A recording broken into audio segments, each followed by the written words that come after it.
നമസ്കാരം, ഞാൻ ഉമേഷ് ശിവരാമൻ. വാർത്താമഴയിലേക്ക് എല്ലാ പ്രേക്ഷകർക്കും സ്വാഗതം. ചാലക്കുടിയിലും ആലത്തൂരിലും LDF അട്ടിമറി പ്രവചിച്ച് 24 മെഗാ പ്രീപോൾ സർവേ.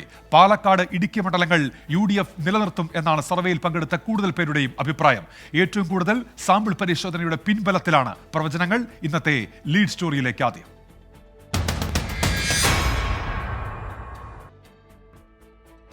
ആർക്ക് വോട്ട് ചെയ്യണമെന്ന് ജനസാമാന്യം ഇതിനോടകം തീരുമാനമെടുത്തുറച്ചിരിക്കുമ്പോൾ ആ പൊളിറ്റിക്കൽ തീരുമാനം തേടി നമ്മൾ ആ മണ്ഡലങ്ങളിൽ തന്നെയാണ്. ആകാംക്ഷയുടെ അങ്ങേയറ്റം അപ്രവചനീയ മണ്ഡലങ്ങൾ. Welcome 24 election survey second round fourth day. അട്ടിമറികൾ കൊണ്ട് മുന്നണികളെ പലതവണ ഞെട്ടിച്ച മണ്ഡലമാണ് ചാലക്കുടി. നിലവിൽ UDFന്റെ sitting seat.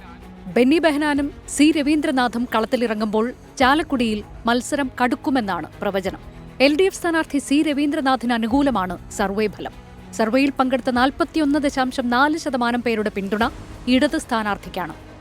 Benny Behanan 39.1%, NDA സ്ഥാനാർത്ഥി KA ഉണ്ണികൃഷ്ണന് 12.8%-ന്റെയും പിന്തുണ ലഭിച്ചു. ആലത്തൂരിലും ഇത്തവണ അട്ടിമറി സംഭവിക്കുമെന്നാണ് പ്രവചനം. LDF സ്ഥാനാർത്ഥിയും മന്ത്രിയുമായ K രാധാകൃഷ്ണന് അനുകൂലമായാണ് സർവേയിൽ പങ്കെടുത്ത 46.5% പേരും പ്രതികരിച്ചത്. UDF സാരഥിയും സിറ്റിംഗ് MPയുമായ രമ്യ ഹരിദാസിനെ 41.7% പേർ അനുകൂലിച്ചപ്പോൾ NDAയുടെ ഡോക്ടർ TN സരസുവിനു വേണ്ടി കൈ ഉയർത്തിയത് 9.6% പേർ മാത്രം. UDFന്റെ കോട്ടകളിലൊന്നായ ഇടുക്കിയിൽ മാറ്റത്തിന് സാധ്യതയില്ലെന്നാണ് സൂചന. സർവേയിൽ പങ്കെടുത്തവരിൽ 47.2% പേരും UDF സ്ഥാനാർത്ഥി ഡീൻ കുര്യാക്കോസിനെ പിന്തുണച്ചു. LDF സ്ഥാനാർത്ഥി ജോയ്സ് ജോർജിന് 39.6% പേരുടെയും NDA സ്ഥാനാർത്ഥി സംഗീത വിശ്വനാഥിന് 12.3% പേരുടെയും പിന്തുണയാണ് ലഭിച്ചത്. പാലക്കാട് മികച്ച പോരാട്ടത്തിന് വേദിയാകുമെന്നാണ് സർവേ ഫലം. UDF സ്ഥാനാർത്ഥിയും സിറ്റിംഗ് MPയുമായ VK ശ്രീകണ്ഠനെ സർവേയിൽ പങ്കെടുത്ത 39.7% പേർ അനുകൂലിച്ചപ്പോൾ 36.9% പേരാണ് LDFന്റെ A വിജയരാഘവന് സാധ്യത പ്രവചിച്ചത്. C കൃഷ്ണകുമാറിനെ അനുകൂലിച്ചത് 22.1% പേർ. 16 മണ്ഡലങ്ങളുടെ സർവേ ഫലം പുറത്തുവന്നപ്പോൾ 10 മണ്ഡലങ്ങളിൽ UDFനും 6 മണ്ഡലങ്ങളിൽ LDFനുമാണ് മുൻതൂക്കം. Election desk 24.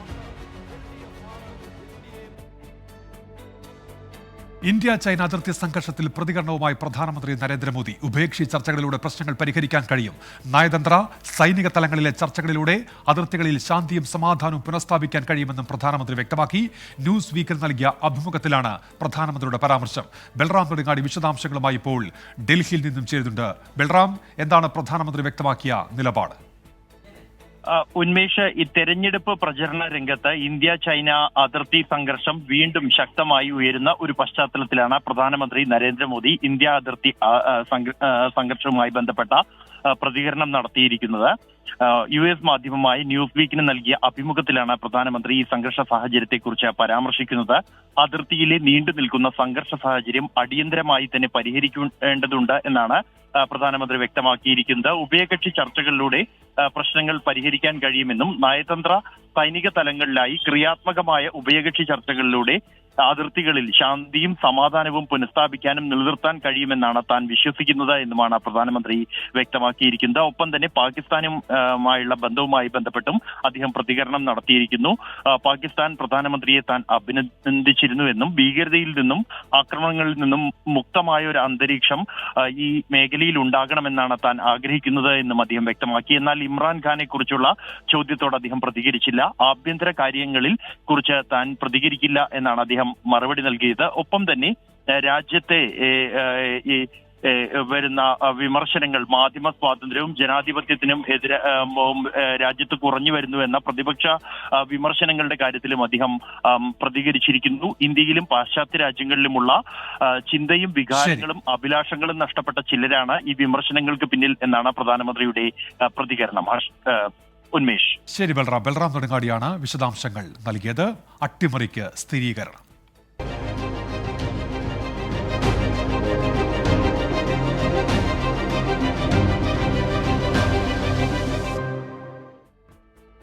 നടിയെ ആക്രമിച്ച കേസിൽ പ്രധാന തെളിവായ മെമ്മറി കാർഡിൽ അനധികൃത പരിശോധന നടന്നു എന്ന പരാതി ശരിവെച്ച് ജില്ലാ ജഡ്ജിയുടെ റിപ്പോർട്ട്. അങ്കമാലി മജിസ്ട്രേറ്റ് ലീന റഷീദ്, ജില്ലാ ജഡ്ജിയുടെ പേഴ്സണൽ അസിസ്റ്റന്റ് മഹേഷ്, വിചാരണ കോടതി ശിരസ്ദാർ താജുദ്ദീൻ എന്നിവർക്കെതിരെയാണ് വസ്തുതാന്വേഷണ റിപ്പോർട്ടിലെ പരാമർശം. തെളിവുകൾ ശേഖരിക്കാതെയുള്ള വസ്തുതാന്വേഷണ റിപ്പോർട്ട് കുറ്റക്കാരെ സംരക്ഷിക്കാനാണെന്ന് ആരോപിച്ച് അതിജീവിത ഹൈക്കോടതിയെ സമീപിച്ചു.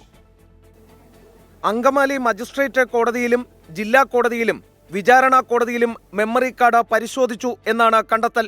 2018 അങ്കമാലി മജിസ്ട്രേറ്റ് മെമ്മറി കാർഡ് സ്വകാര്യ കസ്റ്റഡിയിൽ സൂക്ഷിച്ചു. അങ്ങനെ സൂക്ഷിക്കാമെന്ന ധാരണയിലാണ് അത് ചെയ്തതെന്നാണ് മൊഴി. 2018 ഡിസംബർ 13 ജില്ലാ ജഡ്ജിയുടെ PA മഹേഷ് തന്റെ ഫോണിൽ മെമ്മറി കാർഡ് പരിശോധിച്ചു. രാത്രി 10:52 നടന്ന പരിശോധന ജഡ്ജിയുടെ നിർദ്ദേശപ്രകാരമാണെന്നും മൊഴിയുണ്ട്. എന്നാൽ ജഡ്ജി ഇത്തരമൊരാവശ്യം മുന്നോട്ട് വെച്ചോ എന്ന് അന്വേഷണ റിപ്പോർട്ടിന്റെ ഭാഗമായി ഉൾപ്പെടുത്തിയിട്ടില്ല. കൂടാതെ 2021 ജൂലൈ 19 വിചാരണ കോടതി ശിരസ്ദാർ താജുദ്ദീൻ മെമ്മറി കാർഡ് പരിശോധിച്ചതായി കണ്ടെത്തിയിട്ടുണ്ട്. അനധികൃത പരിശോധനകളെക്കുറിച്ച് റിപ്പോർട്ടിൽ പറയുന്നുണ്ടെങ്കിലും ഇവരുടെ ഫോണുകൾ കസ്റ്റഡിയിലെടുക്കുകയോ നടപടികൾക്ക് നിർദ്ദേശിക്കുകയോ ചെയ്തിട്ടില്ല.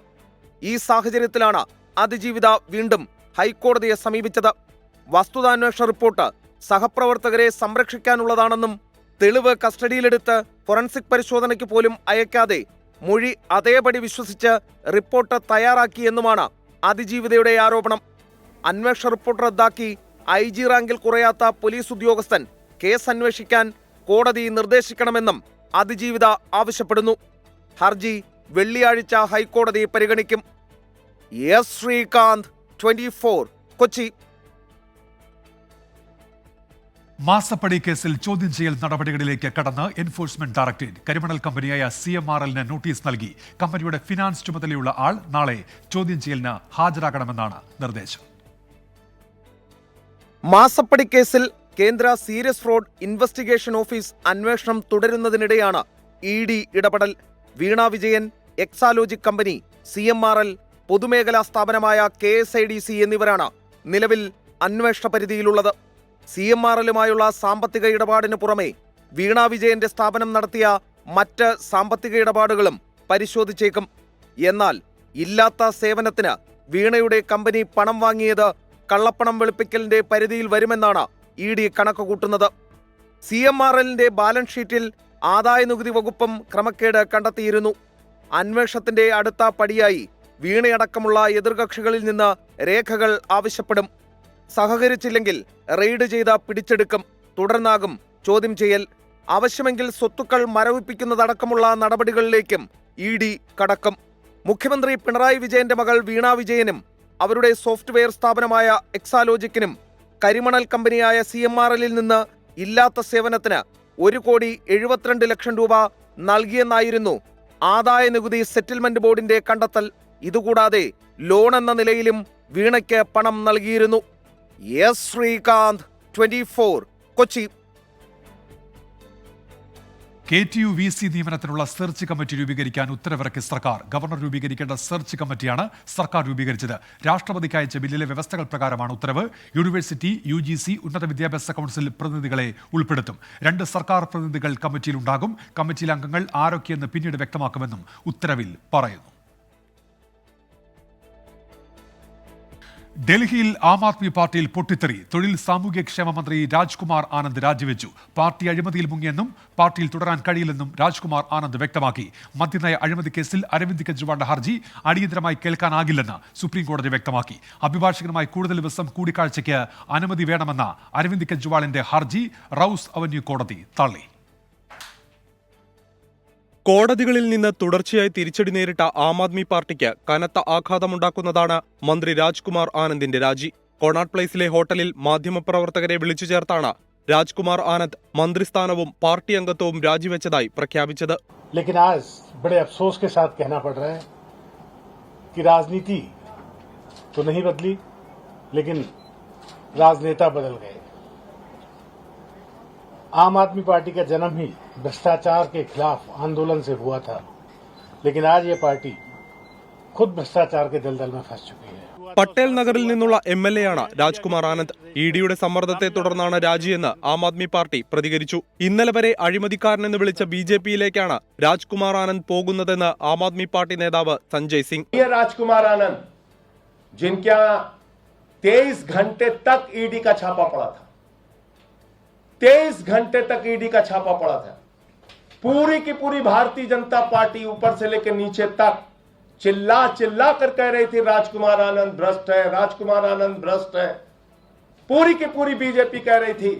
മദ്യനയ അഴിമതി കേസിൽ അരവിന്ദ് കെജ്രിവാളിന്റെ അറസ്റ്റ് നിയമവിരുദ്ധമാണെന്ന ഹർജി ഡൽഹി ഹൈക്കോടതി തള്ളിയ പശ്ചാത്തലത്തിൽ കെജ്രിവാൾ സുപ്രീം കോടതിയെ സമീപിച്ചു. ഹർജി അടിയന്തരമായി കേൾക്കണമെന്ന ആവശ്യം സുപ്രീം കോടതി അംഗീകരിച്ചില്ല. ആഴ്ചയിൽ 5 തവണ അഭിഭാഷകരെ കാണാൻ അനുവദിക്കണമെന്ന കെജ്രിവാളിന്റെ ആവശ്യം ഡൽഹി റൌസ് അവന്യൂ കോടതിയും തള്ളി. അനുമതി നൽകാൻ മതിയായ കാരണങ്ങളില്ലെന്ന് കോടതി നിരീക്ഷിച്ചു. 24 ഡൽഹി. വാർത്താമഴയിലേക്ക് തിരികെ. ലോക്സഭാ തെരഞ്ഞെടുപ്പ് വാർത്തകൾ.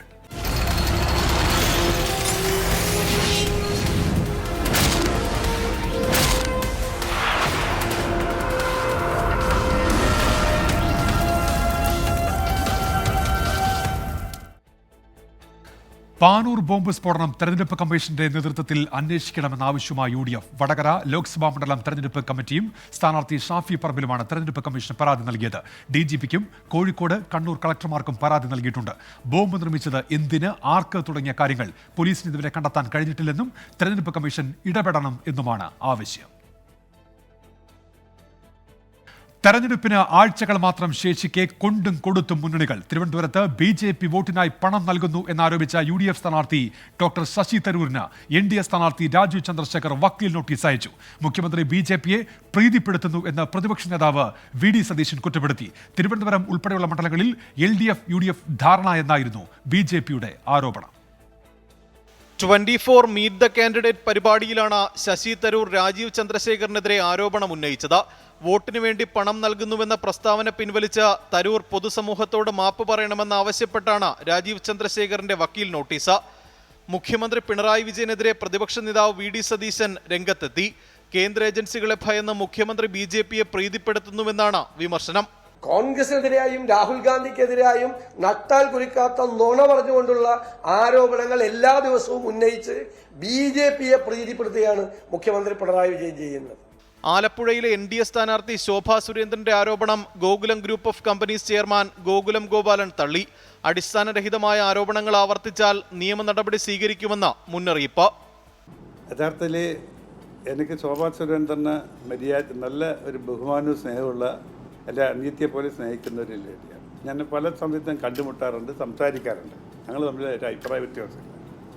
പക്ഷേ അവരോട് ആരോ എന്തോ പറഞ്ഞതിൻ്റെ പേരിൽ, അതായത് വെള്ളാപ്പള്ളി നടേശനെ സഹകരിച്ചു കഴിഞ്ഞാൽ ഗോകുലം ഗോപാലിന് അത് ഇഷ്ടപ്പെടുകയില്ല, ഗോകുലം ഗോപാലിന് അത് പ്രശ്നങ്ങളുണ്ടാക്കും എന്ന് ആരോ അവർ പറഞ്ഞ് എന്ന രീതിയിൽ അവർ ഒരു പത്രസമ്മേളനം നടത്തി.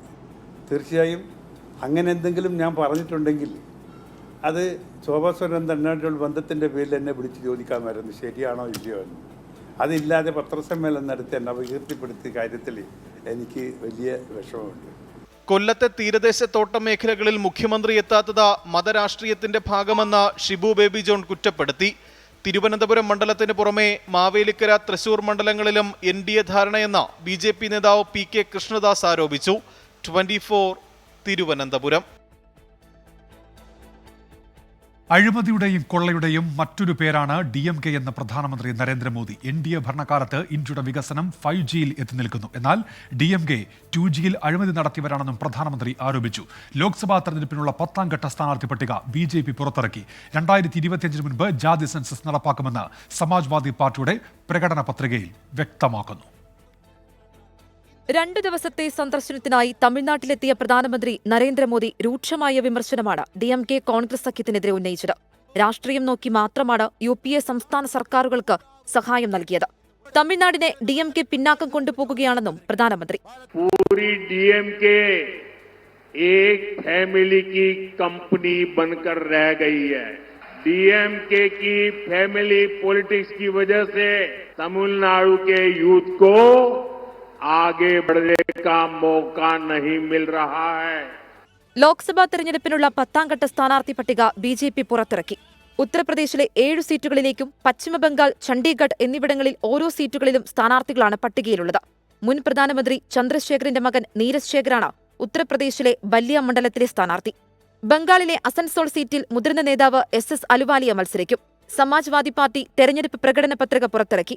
2025-നുള്ളിൽ ജാതി സെൻസസ് നടപ്പാക്കുമെന്നാണ് പ്രധാന വാഗ്ദാനം. 2029 ആകുമ്പോഴേക്കും ദാരിദ്ര്യം തുടച്ചു നീക്കുമെന്നും പാർട്ടി അധ്യക്ഷൻ അഖിലേഷ് യാദവ് പുറത്തിറക്കിയ പ്രകടന പത്രികയിലുണ്ട്. കേന്ദ്ര ഏജൻസികളെ പ്രതിപക്ഷത്തിനെതിരെ ഉപയോഗിക്കുന്നുവെന്ന ആരോപണവുമായി കോൺഗ്രസ് നേതാവ് അഭിഷേക് സിംഗിയും രംഗത്തെത്തി. ED, CBI എന്നീ ഏജൻസികളുടെ ഭൂരിഭാഗം രാഷ്ട്രീയ കേസുകളും പ്രതിപക്ഷ നേതാക്കൾക്ക് എതിരെയാണെന്നും ഛത്തീസ്ഗഡ് മദ്യ അഴിമതി കേസ് ഭാവന മാത്രമാണെന്നും സിംഗ്വി പറഞ്ഞു. ഡൽഹി ബ്യൂറോയ്ക്കൊപ്പം 24 ചെന്നൈ. 24-ന്റെ തെരഞ്ഞെടുപ്പ് സംവാദം ഇവിടെ രാഷ്ട്രീയം പറയാം കോട്ടയം ലോക്സഭാ മണ്ഡലത്തിൽ നടന്നു. കേരള കോൺഗ്രസ് രാഷ്ട്രീയം സജീവ ചർച്ചയായ സംവാദത്തിൽ ദേശീയ പ്രാദേശിക വിഷയങ്ങളും ഉയർന്നു വന്നു. കേരള കോൺഗ്രസുകൾ തമ്മിൽ നേർക്കുനേർ ഏറ്റുമുട്ടുന്ന മണ്ഡലത്തിൽ മത്സരം കടുത്തതാണെന്ന് തെളിയിക്കുന്നതായിരുന്നു സംവാദം.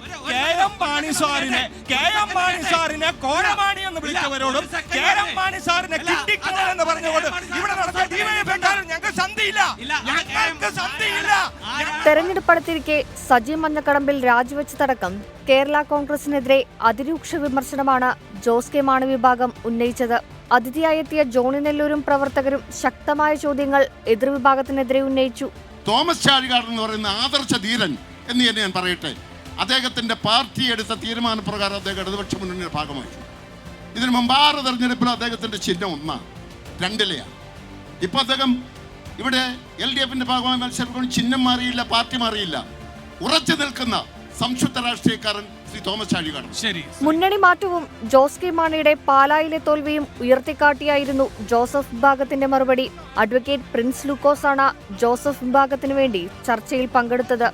രാഷ്ട്രീയത്തിന്റെ സുവർണ കാലഘട്ടത്തിൽ UDFകാരൻ ചുമലിലേറ്റിയ ചാഴികാടൻ ഈ സന്ദർഭത്തിൽ UDFുമായി മത്സരിക്കരുത് എന്ന വികാരം UDFകാരന്റെ മുന്നിലുണ്ട്. അതുകൊണ്ട് ആ പദവി ഏറ്റെടുക്കാൻ UDF ഇവിടെ പോരാടും. ആ ദൗത്യം ഞങ്ങൾ വൃത്തിയായി ഇവിടെ നിർവഹിക്കും. മണിപ്പൂർ സംഘർഷം, കേരള സ്റ്റോറി വിഷയങ്ങളും ചർച്ചയുടെ ഭാഗമായി. കേന്ദ്ര സർക്കാർ നിലപാടുകളും ആരോപണങ്ങൾക്കുള്ള മറുപടിയും BJP സംസ്ഥാന സമിതി അംഗം NK ശശികുമാർ നൽകി. ഇന്ത്യയിലെ പരമോന്നത കത്തോലിക്ക സഭയുടെ കർദിനാളാരാ? ഓഷോടാണ്. അല്ലാതെ ഇവിടെ കേരള കോൺഗ്രസ്സുകാരനല്ല. കത്തോലിക്ക സഭയുടെ വക്താക്കൾ. അതുകൊണ്ട് ആ വിഷയത്തിൽ, മണിപ്പൂർ വിഷയത്തിൽ എന്താണ് എന്നുള്ളത് കൃത്യമായിട്ട് BJPയും കേന്ദ്ര നേതൃത്വവും ക്രിസ്ത്യൻ സഭയും പറയുന്നുണ്ട്. 24 എക്സിക്യൂട്ടീവ് പ്രസിഡന്റ് വേണു ബാലകൃഷ്ണൻ നയിച്ച ചർച്ച പാല കൊട്ടാരമറ്റം സ്വകാര്യ ബസ് സ്റ്റാൻഡിലാണ് നടന്നത്. 24 കോട്ടയം. CBI സ്റ്റാൻഡിംഗ് കൗൺസിൽ നിയമനത്തിന് അനിൽ K. ആന്റണി 25 ലക്ഷം രൂപ വാങ്ങിയതിന് തെളിവുണ്ടെന്ന വിവാദ ഇടനിലക്കാരൻ TG നന്ദകുമാർ. അനിൽ ആന്റണി സൂപ്പർ ദല്ലാളാണെന്നും നന്ദകുമാർ ആരോപിച്ചു. അനിലിനെതിരെ പരാതിയുമായി TG നന്ദകുമാർ തന്നെ കണ്ടിട്ടുണ്ടെന്ന് കോൺഗ്രസ് നേതാവ് PJ കുര്യൻ വ്യക്തമാക്കി. ആരോപണങ്ങൾക്ക് പിന്നിൽ PJ കുര്യന്റെ ഗൂഢാലോചനയാണെന്ന് അനിൽ K. ആന്റണി തിരിച്ചടിച്ചു. പത്തനംതിട്ടയിൽ NDA സ്ഥാനാർത്ഥിയായ അനിൽ ആന്റണിക്കെതിരെ ഗുരുതര ആരോപണങ്ങളാണ് TG നന്ദകുമാർ ഉന്നയിച്ചത്. CBI സ്റ്റാൻഡിംഗ് കൗൺസിൽ നിയമനത്തിന് അനിൽ K. ആന്റണി 25 ലക്ഷം രൂപ വാങ്ങിയ കാര്യം PJ കുര്യനും ഉമാ തോമസിനും അറിയാം. PJ കുര്യനും PT തോമസും ഇടപെട്ടാണ് 5 തവണയായി പണം തിരികെ ലഭിച്ചതെന്നും നന്ദകുമാർ. എന്ന മകൻ അനിൽ ആന്റണി എന്റെ ഇന്ന് CBIയിൽ ഇന്ന നിയമനത്തിന് കാശ് മേടിച്ചിട്ടുണ്ട്. എന്റെ പണം തന്നില്ല, ഞാൻ CBIയുടെ അടുത്ത് പരാതി കൊടുക്കും. ഞാനും പ്രതിയാവും, എന്നെ റിമാൻഡ് ചെയ്യും. ഞാൻ റെഡി. പ്രസിഡന്റിനെ ഉപദ്രവിക്കരുതെന്നാണ് കുര്യൻ പറഞ്ഞത്. എന്നാ വിളിക്കുന്നു പറഞ്ഞു. എന്റെ മുമ്പിൽ നിന്ന് അനിലിനെ വിളിച്ച് അനിൽ പറഞ്ഞു ഞാൻ ഇമ്മീഡിയറ്റ് സെറ്റിൽ ചെയ്യും. പരാതിയുമായി നന്ദകുമാർ തന്നെ കണ്ടിട്ടുണ്ടെന്ന് സ്ഥിരീകരിച്ച് PJ കുര്യൻ. ശ്രീ അനിൽ ആന്റണി അദ്ദേഹത്തിന് കുറച്ച് പൈസ കൊടുക്കാനുണ്ട്, ആ പൈസ തരാനായിട്ട് പറയണം എന്ന് പറഞ്ഞു.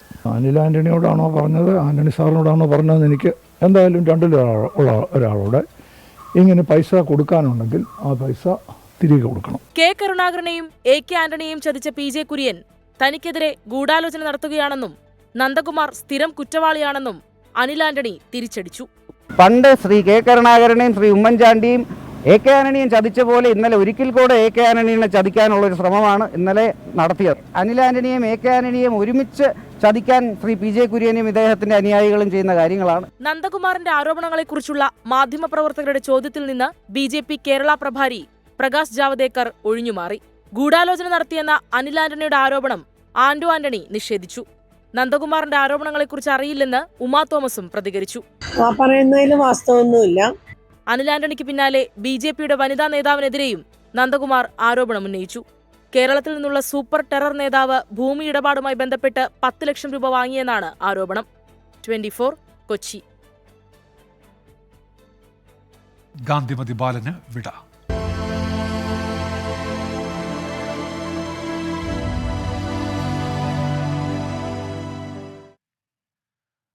പ്രശസ്ത സിനിമാ നിർമ്മാതാവും ചലച്ചിത്ര അക്കാദമി മുൻ വൈസ് ചെയർമാനുമായ ഗാന്ധിമതി ബാലൻ അന്തരിച്ചു. കരൾ രോഗത്തെ തുടർന്ന് തിരുവനന്തപുരം കിംസ് ആശുപത്രിയിൽ ചികിത്സയിലായിരുന്നു.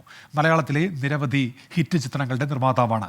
ബാലചന്ദ്ര മേനോൻ സംവിധാനം ചെയ്ത ഇത്തിരി നേരം ഒത്തിരി കാര്യം എന്ന സിനിമയിലൂടെ നിർമ്മാണ രംഗത്ത് എത്തിയ അദ്ദേഹം പിന്നീട് ആദാമിന്റെ വാരിയല്ല്, പഞ്ചവടി പാലം, തൂവാനത്തുമ്പികൾ തുടങ്ങി 30-ലേറെ സിനിമകളുടെ നിർമ്മാണവും വിതരണവും നിർവഹിച്ചു. പൊതുദർശനത്തിന് ശേഷം മൃതദേഹം നാളെ വൈകിട്ട് തൈക്കാട് ശാന്തി കവാടത്തിൽ സംസ്കരിക്കും. ഇതോടെ വാർത്താമഴ പൂർത്തിയാവുകയാണ്. നമസ്കാരം.